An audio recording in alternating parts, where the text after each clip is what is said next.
प्राचीन हिंदी साहित्य, उसकी जो उत्पत्ति हुई है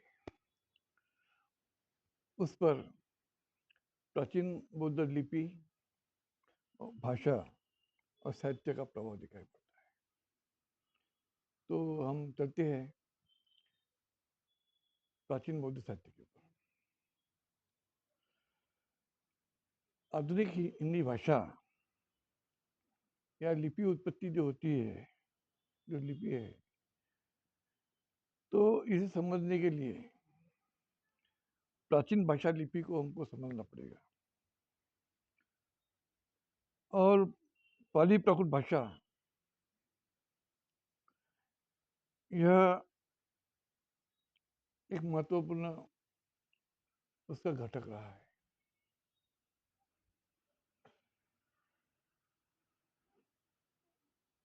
जो ब्राह्मी लिपि है या धम्म लिपि है, उसका संदर्भ भी इससे जुड़ा है। यही नहीं, पाली भाषा से ही संस्कृत भाषा का अपभ्रंश है, ये समझना पड़ेगा। पाली भाषा से ही संस्कृत भाषा का अपभ्रंश है, ये समझना पड़ेगा। इस संदर्भ में हमें कुछ बातें समझना होगा। पाली और प्राकृत, इन भाषाओं में 10 स्वर है, 10 स्वर है। संस्कृत भाषा में 13 स्वर है। अपभ्रंश भाषा में, अपभ्रंश भाषा ये समझना पड़ेगा, 8 स्वर है। और हिंदी भाषा में 11 स्वर है। पाली भाषा में रू, ऋषि का रू, जो हम ऋषि का रू बोलते हैं, रू, ए, औ, श आणि श, श यानी षटकोण के श, इन शब्दों का उल्लेख पाली भाषा में दिखाई नहीं देता। संस्कृत में ये शब्द दिखाई पड़ते हैं, पाली भाषा में नहीं दिखाई नहीं देते। पाली भाषा में विसर्ग नहीं होता। सिंध हड़प्पा संस्कृति की लिपि अब तक हम ज्ञात नहीं कर पाए हैं। उस प्राचीन लिपि है, उसको हम ज्ञात नहीं कर पाए हैं अभी तक। किसी विश्व की बात हो रही है, लेकिन ब्राह्मी भाषा का विकास हुआ है, जो बुद्ध काल की भाषा रही है। शाक्यमुनि बुद्ध काल की बात करें, बुद्ध ने शाक्यमुनि बुद्ध काल की बात करें। उसके पहले बहुत बुद्ध, 27 बुद्ध हुए, उसकी बात बाद में करेंगे फिर। तो बुद्ध काल, शाक्यमुनि बुद्ध काल में जो ब्राह्मी लिपि का ये हुआ है, उसका संदर्भ 5वीं शती का रहा, ईसा पूर्व 5वीं शती। और वो ईसा पूर्व 5वीं शती से ईस्वी सन 350 तक वो व्यवहार में रही है। ईसा पूर्व 5वीं शती से ईस्वी 350 तक, ये समझना पड़ेगा, कालखंड है। बुद्ध का जन्म कब हुआ है? 563 में ईसा पूर्व। और महावीर उनके बाद, बुद्ध के बाद 23 साल के बाद, बुद्ध के 23 साल बाद भगवान महावीर 540 में उनका जन्म होता है, बुद्ध के बाद। जो पाली यानी प्राकृत का जो संदर्भ है, पाली और प्राकृत भाषा का संदर्भ, ये 500 ईसा पूर्व 500 साल का, ईसा पूर्व 500 का रहा है। संस्कृत भाषा के बारे में जो कालखंड रहा है, व्याकरण का कालखंड, और जो पाणिनि ने व्याकरण, संस्कृत व्याकरण रचा है, उसका कालखंड ईसा पूर्व 400 का है। यानी बुद्ध के 400 साल बाद या 150 साल के बाद व्याकरण का संदर्भ हमको दिखाई पड़ता है, संस्कृत व्याकरण का। सम्राट अशोक का कालखंड कब है? ईसा पूर्व 268 से 232, सम्राट अशोक कालखंड। वही उनका मौर्य वंश का कालखंड जो है, मौर्य वंश के कालखंड सबसे बड़ा मौर्य वंश कालखंड रहा है, वो ईसा पूर्व 322 से 150, ईसा पूर्व 150। ये बहुत मौर्य वंश ने बहुत साल इस देश पे राज्य किया है। विश्व में सबसे बड़ा राज्य जिसे किया गया मौर्य वंश में किया। और मणिमहेश्वर का शिलालेख है, उसमें से जो समस्त जो 200 शिलालेख है जो लिखे हैं, उसमें से ओनली अयोध्या का नैंदर शिलालेख और सारनाथ का शिलालेख, यहाँ थोड़ा सा संस्कृत का प्रभाव, थोड़ा बहुत गुजरात के जूनागढ़ के शिलालेख में थोड़ा सा संस्कृत का प्रभाव दिखाई पड़ता है, बस थोड़ा सा है तो संस्कृत प्रभाव दिखाई पड़ता है, बाकी सभी शिलालेख पाली भाषा है, बांधू भाषा है। इसका मतलब क्या हो रहा है कि उस जमाने में पाली भाषा ये बोली भाषा थी और संस्कृत भाषा का उतना प्रभाव नहीं था, ये एक सीमित वर्ग के सीमित ये कहा। अभी हम उसके आगे जाते हैं। अपभ्रंश भाषा का जब हम बात करते हैं, उसको आदि हिंदी भी, तो अपभ्रंश साहित्य, अपभ्रंश भाषा और आदि हिंदी भाषा, उसका कालखंड प्रथम छत्तीसगढ़ के प्रथम छत्तीसगढ़ अपभ्रंश भाषा और हिंदी आदि हिंदी भाषा, या अभी कोई हिंदी भाषा नहीं, आदि हिंदी, उसका कालखंड प्रथम से पांचवीं शताब्दी। और अभी सबसे बड़ी बात है, कालिदास जो है उनकी जो रचना है, विक्रम शिवम जो रचना है, उसमें अपभ्रंश भाषा का प्रभाव दिखाई पड़ता है। अब ये बहुत बात, उसके बाद में देवनागरी लिपि का हम संदर्भ देखते हैं, ईसा पूर्व 1100 से 1796 तक देवनागरी का प्रभाव को दिखाते हैं। जो देवनागरी लिपि आज जो भारत सरकार ने, भारत में मानी है, सरकार ने मानी है, तो देवनागरी लिपि और मराठी की तमाम भाषा, अर्थात मराठी भाषा व तमाम भाषा, भारत की तमाम भाषा या मराठी भाषा, इसकी जननी है और पाली भाषा है, ये समझना होगा। अब ब्राह्मी लिपि से ही उसकी वो जननी रही है, वो माँ रही है। और ऋग्वेद के बारे में हम क्रिश्चियन समझना पड़ेगा। ऋग्वेद इसकी प्रामाणिक प्रति जो होती है वो यूनेस्को को ईस्वी सन 1462 में भेजी गई। जो ऋग्वेद है उसकी प्रामाणिक प्रति यूनेस्को को 1462 में भेजी गई है, ये समझना है। पाली भाषा व्याकरण सर्वप्रथम व्याकरण कच्चायन का उल्लेख आता है, उसमें 43 ध्वनि है। एक विद्याविद है प्राध्यापक बलदेव उपाध्याय, इन्होंने पाली व्याकरण की 3 शाखाओं में विभक्तिकरण किया है। प्राध्यापक बलदेव उपाध्याय ने जो पाली व्याकरण है 3 भागों में उसने बांटा है, कच्चायन व्याकरण, मोगलायन व्याकरण और अग्र संस्कृत सद्यंती, इन 3 भागों में उसका विभाजन किया। पाली यह भाषा तत्कालीन जो काल में मानव जीवन के व्यापक और गहन अनुभूतियों का दर्शन करता है। त्रिपिटक के संदर्भ में हमको दिखा पड़ता है, जो त्रिपिटक का दर्शन भी कराते हैं। पाली में हमें 2 प्रकार के दिखाई पड़ते हैं। पाली भाषा के जो काव्य है वो 2 प्रकार दिखाई पड़ते हैं, एक वर्णनात्मक काव्य और दूसरा आख्यानात्मक काव्य। पाली भाषा का उद्गम और भावार्थ के संदर्भ में विद्वानों में मतभेद दिखाई देते हैं। जर्मन की विद्याविद है मैक्स वेबर,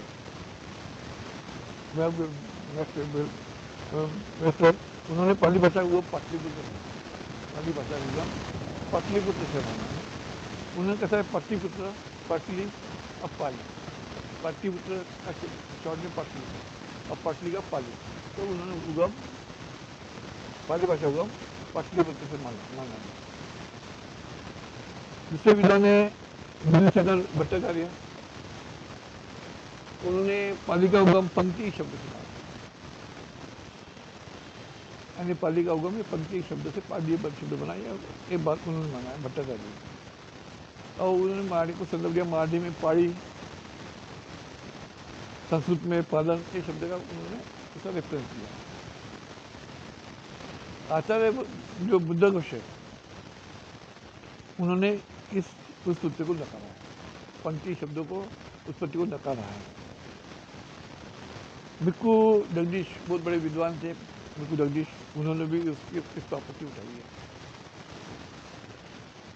उनके मतानुसार जो भिक्खु जगदीश है, उनके मतानुसार पाली या परियाम शब्द का माना, परियाम, पाली को परियाम के शब्द को माना है। सिंहली परंपरा में सिलोन जमाने का अर्थ श्रीलंका, उन्होंने उनकी जो परंपरा है, उन्होंने मागधी भाषा, मागधी यानी मगध भाषा को पाली भाषा को माना है और मानते हैं वो लोग। आर डेविस, इन्होंने पाली को छोटी छठवीं या सातवीं शती की कौशल भाषा का प्रदेश की भाषा माना। वेस्टर गार्ड, इन्होंने उज्जैनी प्रदेश की बोली भाषा माना है। भगवान अशोक ने उज्जैनी की जो राजकुमार जी उस ब्याह किया था, उज्जैनी में वो रहे, तो उन्होंने उज्जैनी का संदर्भ दिया है।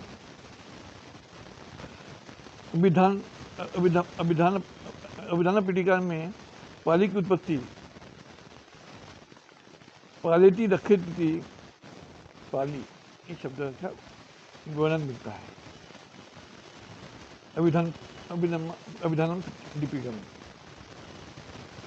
सम्राट अशोक का जो शिलालेख है भाबरू का, उसे धम्म पलिपाय का वर्णन मिलता है, अर्थात बुद्ध का वचन। आचार्य बुद्ध घोष जो है, इन्होंने विशुद्ध मध्य और महावंश के ग्रंथ में मागधी शब्द का उसने मूल भाषा बताई है। बुद्ध 14वीं शती में लिखा गया बुद्ध घोष का अट्ठकथा में भी पाली का उल्लेख मिलता है। अट्ठकथा जो धम्म ग्रंथ है, उसके सबसे पहले दीपवंश सबसे प्राचीन ग्रंथ है। दीपवंश ये बुद्ध घोष के पहले का ग्रंथ है। पाली, वहाँ पाली के 2 अर्थ पता है, उसे बुद्ध का वचन के रूप में उन्होंने लिया है। आचार्य बुद्ध घोष के समय में 4 रचनाकार हुए हैं, 4 बुद्ध साहित्य के रचनाकार हुए हैं। एक बोधिसत्व अशोक घोष, जिनका कालखंड ईस्वी 80-150 रहा है। दूसरे रचनाकार है आचार्य नागार्जुन, उनका कालखंड ईस्वी 50 से 280 रहा है। आचार्य वसुबंधु, उनका जो कालखंड है 4वीं शती से 380 रहा है। और आचार्य दिग्नाथ, उनका कालखंड 480 से 540 रहा है। ये 4 रचनाकार साहित्य पाली हो या संस्कृत में, इनका संदर्भ हम भूल नहीं सकते। ये आचार्य अशोक घोष, आचार्य नागार्जुन, आचार्य वसुबंधु और आचार्य दिग्नाथ हमारे ये प्राचीन आचार्य जो रचनाकार रहे हैं, साहित्यकार रहे हैं। बोधिसत्व अशोक घोष के साहित्य में कहीं भी अपभ्रंश भाषा का प्रयोग नहीं दिखाया जाता। अपभ्रंश भाषा ये समझना, ये सबसे ये बहुत महत्वपूर्ण भाषा है कि अशोक घोष की जो लिखान है, उनके लिखान में कहीं भी अपभ्रंश भाषा का उपयोग नहीं है। जबकि कालिदास के लिखान में, कालिदास का जो लिखान है उसमें वो उल्लेख दिखाई पड़ता है। बदंत और अशोक घोष जो है, उनके लिखान में सुंदर शास्त्र, मानव शास्त्र, नैतिकवाद, दर्शन शास्त्र, प्रेम भाव का भाव दिखाई पड़ता है। वही कालिदास, इनकी रचना ये भोगवाद कालिदास की रचना भोगवाद और अनैतिकवाद की प्रतीक है। नहीं, भारत साहित्य में जब भगवत किसने लाया होगा या अनैतिकवाद लाया होगा तो कालिदास ने लाया। अश्वघोषी रचना जो है सदरानंद बुद्धदेव आदि जो रचना है जो बहुत महत्वपूर्ण है। अश्वघोष एक बहुत महान कवि रहे, संगीतकार रहे, नाटककार रहे, दार्शनिक रहे, बौद्ध विचारविद रहे। यह हमको समझना होगा जो नैतिक बात हमको शिक्षा देते हैं। हमें भंडारा शहर के जो जिला है उसमें सोनी गांव में शिलालेख मिला, उसमें एक उल्लेख है वो ग्रामी में, लेकिन उसका अपन अपनी भाषा में उसका लेंगे नागस पचनिका इकस, ये संदर्भ वहाँ दिखाई पड़ता है पौनी के शिलालेख में। अर्थात नागस पचनिका इकस अर्थात 5 निकायों का नेता नाग, 5 निकायों का नेता नाग। अभी निकाय कौन से है? दीघ निकाय, मध्यम निकाय, अंगुत्तर निकाय। ये जो निकाय है खुदक निकाय, ये जो निकाय है इसके जो नेता है वो नाग लोग थे। अपन नागपुर के वही आदिवासी में रहते हैं। उसके बाद में दूसरा उल्लेख सारनाथ शिलालेख में मिला है, क्या थोड़ा संस्कृत का प्रभाव दिखाई पड़ता है। भिक्षुस्य बलस्य त्रिपिटकस्य बोधिसत्व प्रतिष्ठापित। यहाँ क्या लिखा है? 3 पीटकों के नेता बनते बल ने बोधिसत्व प्रतिमा को प्रतिस्थापित किया है। इसका मतलब क्या हो रहा है? इन तीनों का उल्लेख क्या हो रहा है? जो 3 पीटक, सुत्त पीटक, विनय पीटक, विधम्म पीटक, इसका मतलब ये उसकी लिखित रचना पहले लिखी गई है, ये संदर्भ दिखाई पड़ता है। और उसमें जो निकाय है या सूत्र निकाय सूत्र पिटक से जुड़ा है, जो निकाय है 5 निकाय और सूत्र पिटक से जुड़े हैं। तो ये 2 संदर्भ हमें त्रिपिटक की याद दिलाते हैं। दूसरी बात क्या हो रहा है कि पुरातत्वविद जो है लॉर्ड कनिंघम के बाद में ओवरटेल ने जो उत्खनन किया सारनाथ में, ओवरटेल की बात कर रहा हूँ मैं, उसने अशोक स्तंभ में का शोध दिया सारनाथ में, जो आज भारत की राजमुद्रा है। और जो धम्म लिपि की उत्पत्ति हमें समझना पड़ेगा कि संस्कृत भाषा के पहले होने का प्रमाण है। संस्कृत की कोई धम्म लिपि नहीं है। ये लिपि हमें क्या दिखती है? पाली में दिखाई पड़ती है, संस्कृत की लिपि दिखाई नहीं पड़ती। इसलिए हमें पाली जो है भाषा, ये पहले की भाषा हमको समझना पड़ेगा। पाली और प्राकृत भाषा से संस्कृत की भाषा उत्पत्ति हम समझने के बाद अब हमें अपभ्रंश प्राकृत की अंतिम अपभ्रंश अवस्था ही हिंदी साहित्य है। पाली प्राकृत की अपभ्रंश अवस्था ही हिंदी साहित्य है या हिंदी भाषा है, समझना पड़ेगा, इसे स्वीकार करना होगा। गासा ताशी जो 1839 में हुए, गासा ताशी यह 1839 में उन्होंने अपभ्रंश हिंदी साहित्य या आदि हिंदी हम कह सकते, उसके पहले इतिहास का माना जाता है। उसके बाद अपभ्रंश साहित्य के जो रचनाकार रहे हैं मौलवी करीमुद्दीन जो 1848 है, शिव सिंह सरोज है जो 1883 है, जॉर्ज गियर सिंह 1888 है, मिस्टर बंधु 1913 है, एडविन रिगिक्स 1917 है। आदि के उल्लेख हमको अपभ्रंश साहित्य के आदि हिंदी की इसमें दिखाई पड़ते हैं। अपभ्रंश भाषा के कवि पहले कवि जो कोई होंगे तो सिद्धेश्वर सराफा, ये आदि अभी के पहले बात किया वो आदि हिंदी के। बाद में अपभ्रंश भाषा के पहले साहित्य कौन थे? सिद्धेश्वर सराफा, जिनका कालखंड 769 है। और आखिरी कवि रहीदू है, जो आखिरी अपभ्रंश भाषा के आखिरी कवि कौन रहे हैं? रहीदू, जिनका कालखंड 1400 से 1469 है। यानी अपभ्रंश साहित्य के बाद में आदि हिंदी का निर्माण हुआ है। पहले पाली प्राकृत, उसके बाद में अपभ्रंश साहित्य, उसके बाद में अपभ्रंश भाषा, उसके बाद में आदि हिंदी। उसके बाद में आधुनिक हिंदी के बाद आधुनिक हिंदी का निर्माण होता है। आदि हिंदी का निर्माण उसके बाद होता है, आधुनिक हिंदी का निर्माण, जो पाली भाषा की अपभ्रंश है। तो उसमें अब्दुल रहमान ये पहले कवि है। अब्दुल रहमान हिंदी के आधुनिक हिंदी के पहले रचनाकार या कवि यह है अब्दुल रहमान। उनको अद्दामान कहा जाता है। उनका संदेश रासक एक रचना है जो उन्होंने पाली प्राकृत भाषा और अपभ्रंश भाषा का उन्होंने अध्ययन किया। अद्दामान या अब्दुल रहमान उनकी जो भाषा उन्होंने अपनी जाति या कबीरदास ने भी अपनी जाति कोली या जुलाहा बताया है। अद्दामान या कबीर जो बाद में हुई है 14 शतक में, उन्होंने अपनी जाति का उल्लेख कोली और जुलाहा दोनों बताया है। कोली ये पहले की जाति है और जब मुस्लिम धर्म लेते तो उनको जुलाहा कहा गया है, उनकी जाति जुलाहा बताया गया।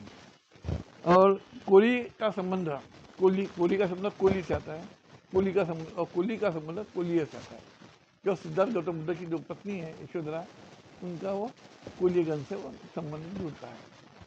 और उनका जो व्यवसाय है वो क्या विनकाम रहता है, उनका व्यवसाय बुनाई रहती है। तो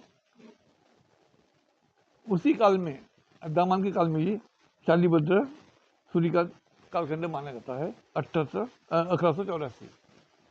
जो अद्दामान जो कवि है, जो हिंदी के पहले रचनाकार, उनके काल में ही शालीभद्र सूरी का कालखंड माना जाता है। उसके बाद में अमीर खुसरो, बहुत बड़ा जाने माने नाम है। अमीर खुसरो का नाम तो पूरे विश्व में जाना जाता है। उनका कालखंड था 1253 से 1325। हंसावली 1370। संत कबीर उनका कालखंड 1399 से 1512।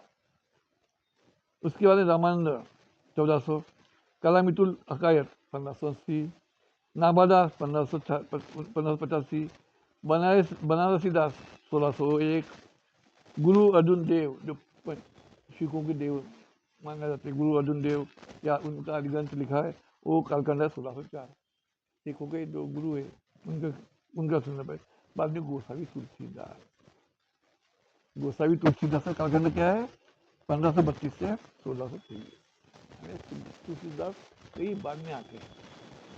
तो इसके आदि के जो अभी कबीर और अब्दुल रहमान ये बुद्ध के जो गण हैं कुलीगण उसके उनसे जुड़े हैं, कबीरदास जी और ये अब्दुल रहमान। और उन्होंने कबीरदास बुद्ध को अपना आदर्श मानते हैं। उनकी रचनाएं बुद्ध के ऊपर उन्होंने रचना भी लिखे, फिर कभी उस पर हम चर्चा करेंगे। उसके बाद में अमीर खुसरो की बात हुई, ये जो हुई है तुलसीदास की बात हुई जो हिंदी के रचनाकार है। उसके बाद में 1645 में उर्दू भाषा का प्रभाव आता है। उर्दू भाषा का कब आता है वो प्रभाव, ये आता है 1645। आरंभ कब होता है उर्दू भाषा का 1645 में। उसके बाद में 1796 में देवनागरी लिपि का प्रारंभ रहा है। 1796 में देवनागरी, जिसे हमें भारत सरकार ने उसको अपनी अधिकृत भाषा मानी है। और 1 मई 1950 में हिंदी राजभाषा हिंदी साहित्य सभा का निर्माण होता है, स्थापना होती है। 1 मई 1950 में हिंदी राजभाषा साहित्य सभा का निर्माण होता है। मराठी भाषा संदर्भ में हमको समझना पड़ेगा कि जो पहला मराठी का शिलालेख है वो अक्षी जो गांव है रायगढ़ जिले में अलीगढ़ तालुका में, वो जो कालखंड है वो 10-11-12 का है। जो मराठी का शिलालेख पहला शिलालेख कहा जाता है और अक्षी गांव में मिला है। उसके बाद में दूसरा एक शिलालेख मिला है सोलापुर के हत्तर कुंडल में। एक शिला और एक मराठी शिलालेख मिला, उसका कालखंड है 10-11-18। ये पहिला शिलालेख जसा 1112 मिला अखी गाव में, ये 1018 में ये दूसरा मिला सोलापुर के लिए। तीसरा शिलालेख मिला है अपने को कर्नाटक में श्रवण बेलगढ़ में, जो 1939 का वो कालखंड है।